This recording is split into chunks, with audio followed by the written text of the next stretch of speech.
प्यारे बच्चों, अस्सलाम वालेकुम वरहमतुल्लाहि वबरकातुहू।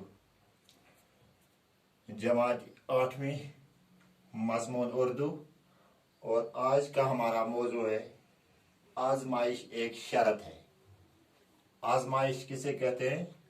परखना, यानी किसी को परखना, अपने दोस्त को परखना या अपने दुश्मनों को परखना, इसे आजमाइश कहते हैं।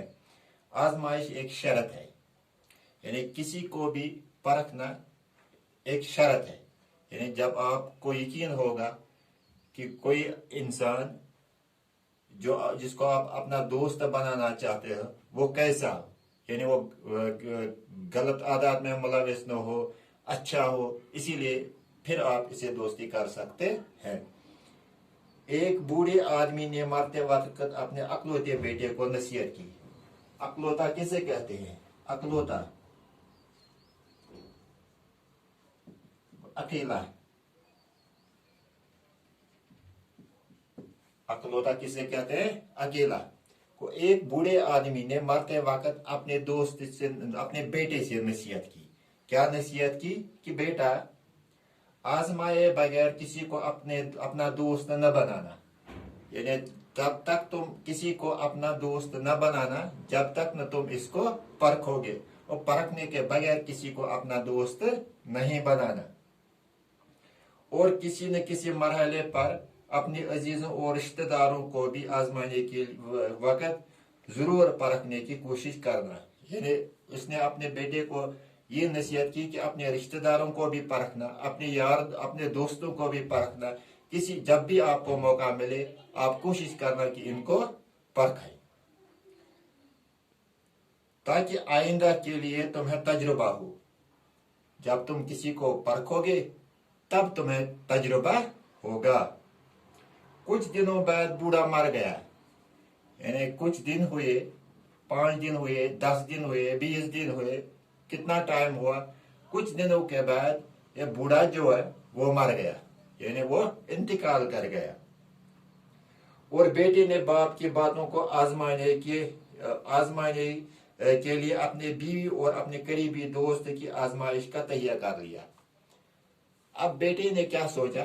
अब बेटे ने यह सोचा कि मैं अपने दोस्त और अपने बीवी दोनों को आजमाऊं, यानी अपने दोस्त को भी परखूं और अपनी बीवी को भी परखूं। मैं पहले इन दोनों को परखूं। उसका दोस्त बहुत ही चालाक था। यानी उसका दोस्त जो था, इस बूढ़े के बेटे का जो दोस्त था, वो बहुत ही चालाक था और मुकामी हाकिमों के लिए मुखबिरी का काम करता था। मुखबिरी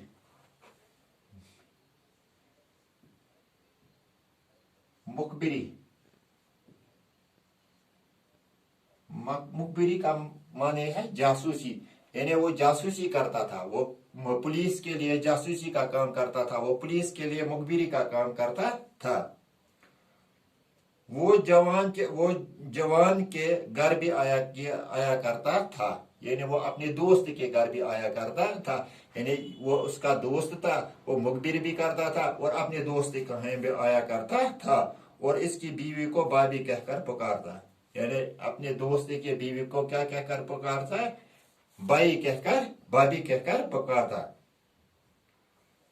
एक रोज नौजवान किसी काम से शहर चला गया। यानी उसका ये दोस्त जो है वो किसी काम के लिए शहर चला गया। कोई मजबूरी पड़ गई या कोई काम आन पड़ा कि वो कहाँ चल गया? शहर चल गया। और वापसी पर कसाई की दुकान से सिरपाई खरीद कर लाया। इसने वहां वो कसाई की दुकान पर, कसाई आपको मालूम ही है जो गोश्त बेचता है, यानी कसाई के दुकान पर वो गया और वहां सिरपाई यानी भेड़ का सर और पाव वगैरह वो इसने साथ लाया और लिफाफे में बंद किया। इसने सोचा कि अपने मरहूम बाप की नसीहतों को परखने के लिए ये एक अच्छा मौका है। इसने क्या सोचा कि बाप की नसीहत को परखने के लिए अब यह मौका मेरे लिए अच्छा है। चुनांचे एक थैले में सिरपाई लेकर जब वो गांव वापस आया तो खासी रात डल चुकी थी। यानी जब वो वापस आया تو کیا ہوا رات کافی ڈل چکی تھی یعنی کافی دیر ہو چکی تھی جب وہ گھر پہنچ گیا اس نے اندھیرے میں گھبرائی ہوئی آواز سے اپنی بیوی سے کہا کہ وہ گھر میں روشنی نہ کرے یعنی گھبرائی ہوئی آواز میں اس نے اپنی بیوی کو آواز دی کہ تم باہر نکلو اور لائٹس جو ہے اور جو روشنی ہے روشنی بند کرو بجھا دو اور ایک کدال لے کر چپ چاپ آنگن میں ایک گڑھا کھودنے لگا اور وہ کیا کرنے لگا وہ آنگن میں ایک گڑھا کھودنے لگا باقی کل ہم پڑھیں گے انشاءاللہ